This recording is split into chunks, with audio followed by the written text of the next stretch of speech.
Hello, Namaskar and Adab to all my friends. From your friend astrologer and guide Irfan, once more with you from your very own channel, Astro Assurance. We have done this series of two planetary conjunctions in which we talked about the conjunction of Sun with different planetary entities. We talked about Mercury and we have also talked about Venus. Today we will talk about the most important planet in the zodiac. May not be the strongest, but definitely the most influential, which is the Moon. Because what is the Moon? Moon is nothing but the manas, the mind. And what are you? Nothing but your mind. And hence the Moon's conjunctions are the most important ones, most telling for a person in his or her horoscope. And this is also because the nakshatra in which Moon lies becomes very, very important. The dasha of the planet in the nakshatra of whose Moon lies, that dasha starts first. There are the transits are seen from the Moon. There are many yogas especially concerning the Moon, or in fact the most yogas involve the Moon, and hence Moon's conjunctions become very, very important. And in fact most of the Moon's conjunctions are given some or the other yoga's name, and hence because this is such an important conjunction, let's throw light on what are the different conjunctions of Moon with different planets and what opportunities it throws up, what manifestations it throws up, what challenges it may throw up, what situations it may throw up to us as a way forward for us in our life. So let's start with the Moon and Mars first. Now before I go on to Moon and Mars, let me tell you that I have already done the conjunction of Sun with the different planets, in which I have covered Sun and Moon's conjunctions. I have also done Mercury's conjunctions with different planets, in which I have also done Mercury and Moon. I have also done Venus with different planets, in which I have also done Venus and Moon.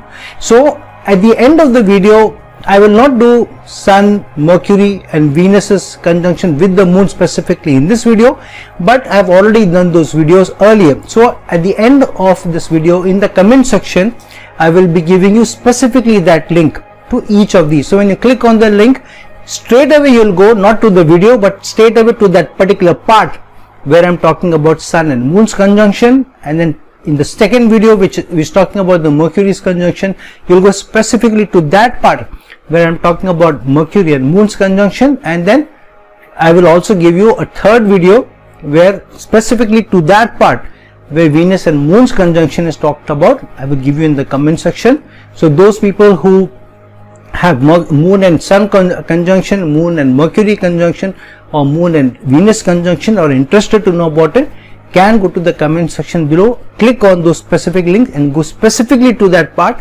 and see that part, or you can see the entire video as you wish. Okay, coming back to the Moon's conjunction with Mars. Now Mars and Moon is a very, very strong conjunction. In fact, one of the strongest ones, because the manifestation is such. It is also called as the Chandra Mangal Yoga.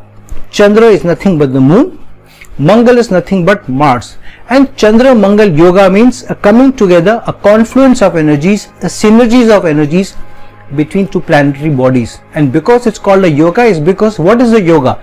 Yoga means when the energies come together, they give you much bigger energy than each one of them individually or just the sum of them. It is like 1 plus 1 is not 2, 1 plus 1 is 3 or 4 or 5. That's why it's called a yoga, because when the energies come together, they are much, much stronger than just the sum of the two parts. So similarly, the Chandra Mangal Yoga is much, much powerful than just the two energies coming together. The manifestation is much stronger, the manifestation is more meaner, but the manifestation is surely result oriented. Now what is Moon? Moon is nothing but the manas, the mind, the thinking ability, the consciousness, or your conscience also. And Mars is the energy. Mars is the fighting spirit. Mars is the goal-getting spirit. Mars is the willpower. Mars is the motivation. So when your thinking ability comes together with strong motivation, it should be able to achieve you anything that you keep your sights on. So if you feel strongly about a certain goal and you put your mind or your heart to that goal, then nothing is not achievable for this yoga. The only challenge is you should be able to concentrate that energy only towards that particular goal and then chase the goal wholeheartedly with your heart and with your willpower. But generally what happens is this is not an easy energy to contend with, and so many times Sometimes the emotional part of the moon takes over, and the emotional part also takes you off on a different tangent. And sometimes the very high energy, the high aggression of the Mars energy also takes you on a different tangent. So this person can sometimes become very, very emotional, especially in times where his will is not being given the way, or his what he wants or she wants to do is not being given the way. Then this person can become very, very temperamental, can become very, very angry, can become very, very aggressive, can become very, very emotional. And in that emotional, especially if Mars is stronger, they may do things which they may regret later. But if Mars is very, very strong, much more powerful than Moon, then the Moon's emotionality will give the fillip to Mars, but then the Mars energy takes over, the temperamental energy takes over, the aggression takes over, and then the person has a field day. Whatever comes to his mind, whatever comes to his mouth, he will give a mouthful, he will fight, he may be aggressive, he or she may be abusive, and it's a no-hold-bars contest. But at the end of the day, sometimes they may also think back. When they think back, they may have some part of empathy showing up, because the Moon is always there, but many times they may not show remorse. Deep down they will feel it, but because Mars is very strong, the general is very strong, they may not show remorse. In fact, they may be very defensive. They may say, no, you asked me to do this, or you deserve this treatment, I would never have done this, it was you, because you instigated this, you said this. That may happen. On the other side, if Moon becomes very, very strong, overpowers the Mars, especially it may happen because Mars gets debilitated in the sign of Cancer and Moon gets debilitated in the sign of Scorpio, signs which are ruled by each other.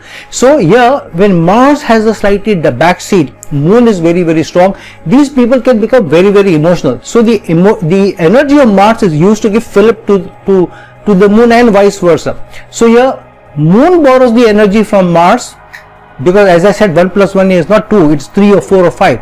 So Moon takes away the energy of Mars, or borrows the energies of Mars, and become emotional or over empathetic. So these people, when they are showing empathy, they will give almost everything away in their life. Because they are emotional, they feel love for somebody, they may even sacrifice themselves for that person. However, what also happens is, because the high fillip of energy is there, but when they feel that they have been cheated, or they have been taken for a ride, then the emotional side also kicks in. But many times the emotional side doesn't allow them to fight back, but become emotional. So they may complain to somebody outside, he said this and she said this, look what he told me, look what he did to me, look what she did to me. But the energy to be able to confront and then call upon that person or that bad act, sometimes they may not have. They may be too sad, they may be too frustrated, they may be too anxiety oriented within their moods, within their minds also, but not able to fight back. And generally, when such a thing happens and Mars is too much lopsided, giving high energy to the Moon, they may go into a frustration, even depression in certain cases. So this is not an easy energy to contend with. On the other hand, if it's strong, equal energy, nothing can stop this person from achieving high things. This is also good where the couple has a very healthy relationship, especially when one is more understanding, one is much more calmer, and then the other person has the Moon and Mars energy. Then this can work wonderful, because the calmer person will never give in to the Moon and Mars conjunction person throwing a tantrum here and there. Okay, I've seen this before, this guy will get or this girl will get cool within a few minutes, so it's okay, I've seen this much before, much earlier also, and many times before. So then the person cools down and then says, sorry, I lost it. All that happens. But because the person feels this other person has not reacted, has not been angry, has not been upset, has been cool, then they also feel the remorse, and they may then apologize also and make it up to the people also. So this is very, very strong conjunction, where if Mars and Moon are working together, Mars and Moon are working together strongly, very, very high empathy oriented, very, very willpower oriented, and in their empathy, in their consciousness, in their focus on a goal, in their heart and mind attached to a goal, they will use their willpower, they will use their dedication to go and achieve it. Strong conjunction, the Chandra Mangal Yoga, or the Moon and Mars conjunction together. Now on the other hand, if Moon and Jupiter get together, now Jupiter is the planet of expansion. It will expand any energy which it combines with. So here, what is the Moon energy? Empathy, understanding, emotionality, consciousness, thinking ability. So Jupiter will give an impetus and will enlarge that energy. So sometimes with this yoga, and a great yoga to have, the Gajkesari yoga, the most auspicious of yogas is the Gajkesari yoga. So here I'm talking about the conjunction. The Gajkesari yoga can even be in Kendra to each other. For example, Moon or Jupiter in the 4th house or the 7th house or the 10th house from each other. They need not be in the 1st house, 4th house, 7th house or 10th house in the horoscope. For example, Moon being in the 2nd house and Jupiter in the 5th house is also Chandra Mangal yoga, because now Jupiter is 4th from Moon, for example. So that is also seen. However, we are not talking about the Chandra Mangal yoga where Moon and Jupiter are in Kendra to each other. Here we are talking specifically when they are in a conjunction to each other. So the conjunction oriented yogas are much stronger, but still very auspicious yoga. The Gajkesari yoga is a very auspicious yoga, and because the Gajkesari yoga is so common, also many times its power is not utilized enough. However, in the conjunction, if the conjunction is strong, the Gajkesari yoga is strong, then very good results come, very auspicious results also come. However, in today's time, the Gajkesari yoga may not be as important or as useful. The reason being is that Jupiter gives the wisdom, Moon gives the consciousness and the conscience. Now a person who has a very strong conscience and is very wise, how much and how further or how far can the person go in today's time? Because the tact, the manipulation, the cleverness which is required in today's time, the age of Rahu, may not come forth.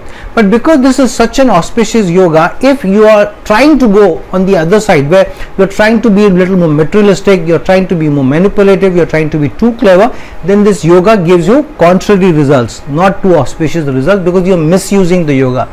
Now you may say, I didn't ask for this yoga, why did you give this yoga in today's time? You should have given me a more stronger yoga. But there is a strong karma attached to all yoga. So this is the karmic yoga for more spiritual ascension rather than a worldly success. So don't misread this yoga, don't expect too much of this yoga saying material success should come to me, great material success should come to me, because that is promised. The great material success came in a time where the wisdom was very valued, the empathy, the conscience was much highly valued. Today is a different time, but this yoga is given to help others, to be supportive to others and to be empathy oriented to others, and that's why Jupiter is giving impetus to the empathy, to the understanding. This yoga is given, or this conjunction is given, so that you understand people more, you are able to listen to other people more, and you reach out and help people more. So generally this yoga does that to you. Moon gives you the understanding, Moon gives you the conscience. So generally such people with such a strong yoga, the Gajkesari yoga, unless it is strongly affected by a malefic aspect on it or any other planet sitting with that conjunction or spoiling it, generally such people will be soft hearted, they will be wise, they will be empathy oriented, they will be full of understanding for the other people, and they will generally be calm enough. But if there is a malefic aspect on it, then the Moon gets more impetus and Jupiter takes the back seat. The reason the malefic forces are easier to act on the Moon, feel easier to act on the Moon than Jupiter. Jupiter in fact is the other way around. Jupiter aspect on a malefic planet may in fact subdue the other planet to a large extent. So here, if the Gajkesari yoga has the third aspect of, for example, Saturn, or the fourth aspect of Mars, even though Mars is a more friendly planet, but thus it still gives an impetus more to the Moon than to Jupiter, and Jupiter can't aspect Saturn back when Saturn is aspecting it with the third aspect, or Mars is aspecting it with the fourth aspect. So here Moon is given that impetus, or any other malefic for that matter, aspecting Moon and Jupiter, Moon is given the impetus, so the emotionality will be stronger, the frustration and anxiety may also be given impetus, and Jupiter, because it is fallen back, is adding to that fire which the malefic planet is giving to the Moon. So such a person will be empathetic, will be understanding, will give a lot. However, when they see that they are not received enough, they are not reciprocated, then their heart breaks, they don't feel nice about it, they feel cheated, they feel taken for a ride, and then the relationship also suffers. And so generally with a heartbreak, the biggest disadvantage to the person having this yoga is relationships suffer more rather than the material results. But on the other hand, if it goes into the lagna, such a person may get a lot of name, fame, respect, and some material success. If it goes, whichever houses it goes, there the person will get more name, fame, more respect, more adulation, more love and affection, rather than material results. So it's a good yoga to have, as long as you're using it well. On the other hand, if Jupiter has the upper hand, then the person becomes too wise. His conscience also is he's more large-hearted, giving to others, calming the moon, even if there's sadness or frustration, calming it, saying no, it's okay, the other person must have done that, and in fact justifying the other person's action and still trying to be very nice and being wise and being large-hearted. So generally a good auspicious yoga for spiritual elevation, but not such a great yoga at a worldly level. But if you have that yoga, use it judiciously. Try and not use it for malefic intent, but try and push for legitimate results that you want to get in life, and don't let that go. Chase material things if you want, but with legitimate means, then this yoga will still help you, though with not great material results, but good enough material results so that you lead good life, more comfortable life. Moon with Saturn is a tough combination, one of the toughest combination, because it is also called the Vish dosha or the poison dosha also. I have made a separate video on the Vish dosha also, just like I have made a separate video on Chandramangal yoga, I have made a separate video on the Gajkesari yoga, I have also made a separate video on the Vish dosha. So those three yogas links also I will give in the comment section below. But now that we are on that topic, please understand that Saturn and Moon are not in the same fraternity. They are not good friends with each other, and Saturn is a very, very karmic equalizer. So anytime if you're carrying the karmic baggage of having broken somebody's heart, not treated somebody well, not being consciousness, or not being somebody with a conscience, cheated somebody or did anything with any strong karmic baggage, so this is a yoga or a dosha, especially it's a dosha which will come to roost, which means this may be a trouble oriented dosha, this may be a problem oriented yoga for you, this may not be an easy energy to deal with. One is because Moon is empathy, understanding, using your mind to make decisions, logic, all that is definitely attached to Moon. Of course it is more to Mercury, but definitely to Moon as well. But what does Saturn do? Saturn slows down your decision making. So sometimes you are so slow in taking the decision at the right time, the opportunity is lost. Or on the other hand, what happens, even when the opportunity is coming to you, you are not able to pick and understand the opportunity. Sometimes some people may be very sarcastic to you, but you are not able to catch the sarcasm. Some people are using tact to get some information out of you, misusing your friendliness, your empathy, your understanding, your trust. You may not be able to understand, and you may play into their hands because Saturn is slow. So by the time you realize this, a lot of water has already flowed. So that's why it's called a Vish dosha, not because you end up having you eating poison or it creates poison within your body. It is more because you don't get such great results if you're not careful, because generally Saturn is subduing the Moon's thinking ability, quick thinking ability. And so you are slow to react, slow to understand tactfulness of others, slow to understand manipulations of the others, especially in today's time, it can become a big problem. And because we are so much pressure oriented, there is so much pressure around us, so even a little bit of push where somebody has manipulated you and stolen a march over you in relationship, at work, is business, wherever. And because we don't get so many opportunities in today's time, any good opportunity comes, we need to make the most of it. So when the opportunity comes, a good one is coming by your way, and somebody else steals a march over you, then you feel bad, you feel frustrated, you feel anxious, because when you will get the next opportunity, you don't know. So one has to be really careful with this energy. On the other hand, if Moon is very, very strong, and then Saturn is taking a back seat, then what happens is the person will think with a lot of emotions, will be thinking with a lot of understanding. However, when you do things for others, and when you don't get the reciprocation from the other side, then the Saturn is a karmic equalizer. So sometimes you become too vengeful also, too sad also, and you carry that poison in your mind for long. You're not able to let go of the baggage, that why did this person do this to me, how could this person, so that keeps playing in your mind, and it keeps playing and keeps playing, and so in a way you're filling your mind with poison, because Saturn is the karmic equalizer, it's the planet of karma, it will not allow you to forget. And so such people sometime after years may want to give it back, in the relationship or whatever. So sometimes what happens is, because it's a slow planet, it doesn't allow you to forget, so you keep accumulating all the negative things that people have done to you over years. That accumulates, and one fine day it blows, and when it blows like nobody's business. The relationship goes for a toss, the job career goes for a toss, your health goes for a toss, and so it's a real mean yoga to have, mean conjunction to have. So if you have this conjunction, the best way to deal with this conjunction is to be calm, to keep your mind very, very calm, be very, very patient, but don't stop looking out for opportunity. When somebody is telling you something, don't jump to conclusion that this is a good person or this guy is against me. Rather than that, take your time. Don't decide immediately then and there, but don't be too late in deciding. Don't take a week to decide something. When somebody says something, say, okay, I'll come back to you by evening, or I'll come back to you by tomorrow, and then think about it clearly, who the person is, why he must have said this, why she must have said this. Think over it, sleep over it, and then quickly take the decision within a day or two. Or also depend on a wise counsel, which is always best, especially with Moon and Saturn's energies, because Saturn sometimes may take you on a different tangent. Saturn may also make you pay for the bad karma, the negative karma that you are carrying.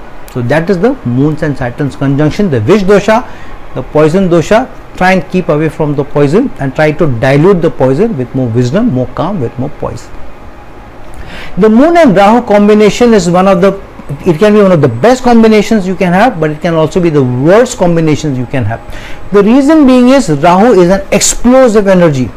So Moon is the thinking capacity, your mind. So if your mind is given the explosive energy of Rahu, you can be a sharp industrialist, you can be a sharp innovator, you can be a sharp researcher.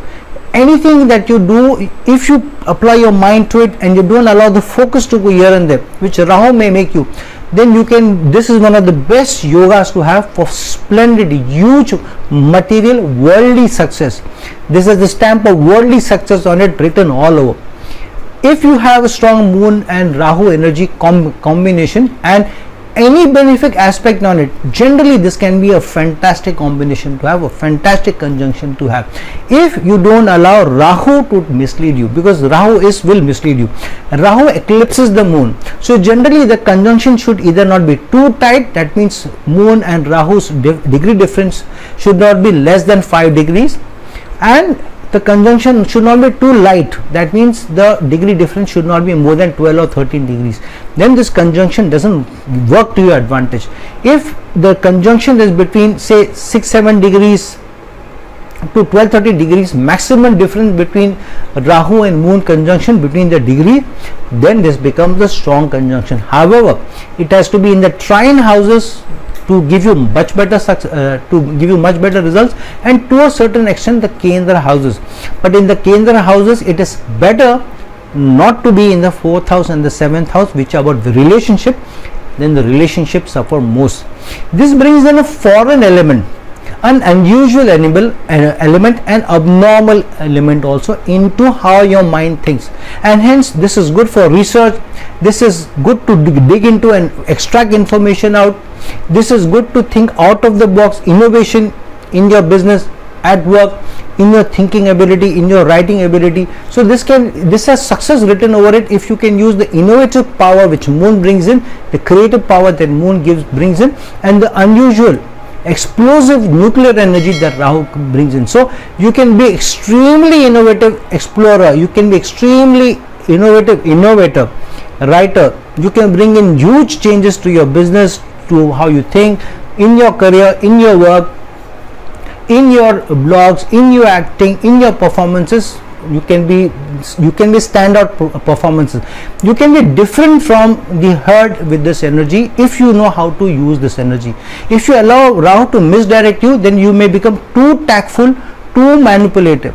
You may become very, very cold-hearted. You may not have enough empathy or love and affection with people. Generally what happens, the manipulative, the tactful part, the vengeful part comes in after one heartbreak. So when one heartbreak comes, because the Moon is involved here, and then you feel taken aback, you feel cheated, then the Rahu clicks in. Rahu completely takes the moon's energy over, and Rahu says, okay, now you better do what I am asking you to do, otherwise you will keep repenting, you will keep suffering. Why should I suffer for other people's mistreatment? And then Rahu makes you too manipulative, too tactful, too vengeful, too clever, and then you go off on a tangent as you want to. Sometimes after many years, when you have done, you may have achieved a lot, when you sit back and you think what has happened, then you realize that you may have not been on the ethical path, you may not have been on the empathy part, you may not have been on the understanding part. In trying to achieve, you may have achieved a lot, you may have unusual success, great worldly success also, but in the wake of it, there may be destruction of relationship. There may not be a lot of bloodshed, but there may be a lot of tears, there may be a lot of broken hearts, there may be a lot of lost relationship definitely in the wake. So be mindful of this energy. This can give you a lot, this can achieve you a lot, this can make you extremely clever, this can make you extremely intelligent also, but it can make you very cold-blooded. This can also take you on a different tangent where you may end up doing those things which are not only unethical, strongly immoral, but also strongly illegal, and can bring you tough challenges from the law, tough challenges from the powers to be. So be a little careful about this energy, use it very well, try and use it for ethical means. Even if you are trying to be too tactful, don't go on the unethical ground, because this can take you to the heights very fast, but it can bring you down to with a thud within a day or two. So be mindful of this energy. If you have that conjunction, use it very well. Moon and Ketu energies is a very karmic energy, extremely spiritual energy. This is also an energy where you may have this unusual dreams, sometimes weird dreams also. This is a very strong intuition oriented energy, because this, what it does is, Ketu is about, you have already put the flag, the dhwaja, so you have already achieved, been there and done that. So here Ketu is taking you away from the worldly realm and taking you away into a more spiritual realm, into more ethereal realm, into a more spiritual realm. And so this intuitive energies come to you many times. This sense of deja vu, I've been there and done that, that also comes to you. So those vivid dreams come to you, those intuitive dreams also come to you. Many times warnings also come to you when something is about to happen, and generally the intuition, the gut feeling is not wrong. The dreams also are telling you something, are conveying you something. So try and remember your dreams. In the morning when you get up, don't jump up out of the bed in a hurry. When you are in the sleep, try and remember your dream and try to see how you can interpret it, because there are a lot of messages coming to you, spiritual messages coming to you, a lot of groundbreaking great ideas which are good for humanity have come to people in their dreams. In fact, Albert Einstein, who has very strong 8th house energies, has also said that he saw this in a dream, if I'm not wrong. And many times people have, while they are relaxing, they are in a semi-conscious state or in the sleep mode, have got many solutions in their life. So this is a very intuitive energy. However, this is not so much for worldly success, this is the success for the world. So if you are oriented towards helping others, trying to do more for others rather than chasing materialism, this is a great combination, very spiritual combination to have. A lot of people who find a lot of peace away from the world find their peace at ashramas, find their peace in meditation, find their peace in volunteering and helping others, find their peace in NGOs or charitable organizations or in hospitals. Wherever you are helping, supporting other people, there this energy works strongly. A lot of people who have given up their life to dedicate their life to the poor, to the downtrodden, started ashramas, started NGOs, not to make money or for some unethical end, but actually to help people. They have got a lot of name, fame, recognition. A lot of money has also come in, not because they are attached to money. Money comes in when Ketu understands that you are not doing it for self, you are doing it for the worldly means.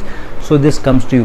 However, on the other hand, Ketu takes away the emotional side also from the moon, the thinking side also. So either it gives you too high a fillip where you become too emotional, or you become too cold. This is that energy, like a butcher energy with a knife.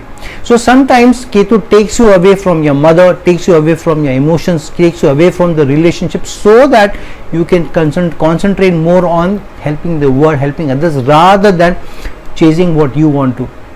This can give you tough relationship with mother, tough relation with spouse also, where you feel they don't understand you.